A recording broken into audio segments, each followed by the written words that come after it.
சாப்பாடே நம்ம மாத்திட்டோமாங்க. என்ன வாழ்க்கை வந்து திட்டமிட்டு போகுது இந்த அம்மா சொல்லுது வந்து. நம்ம ஊர்ல 3 வேளையும் சுட சுட சாப்பிட்டோங்க. இல்ல இங்க சுட வச்சு சாப்பிடுறீங்க.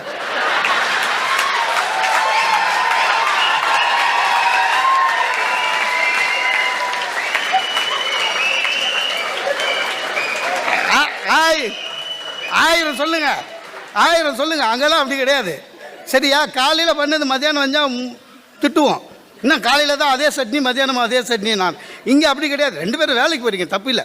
நான் சொல்றது இந்த வாழ்க்கை தவறல்ல, நீங்கள் வாழ்வது தான் சரி. ஆனால் கேட்ட கேள்வி திசை மாறி போயிடுச்சா இல்லையா? புரியுதா? அதுதான் வாழ்க்கை. தப்பு இல்லை, இங்கே இப்படி தான் இருக்கணும். அண்ணனே இங்கே கிரீன் கார்டு வாங்கினாலும் அதுதான் வேற வழி கிடையாது.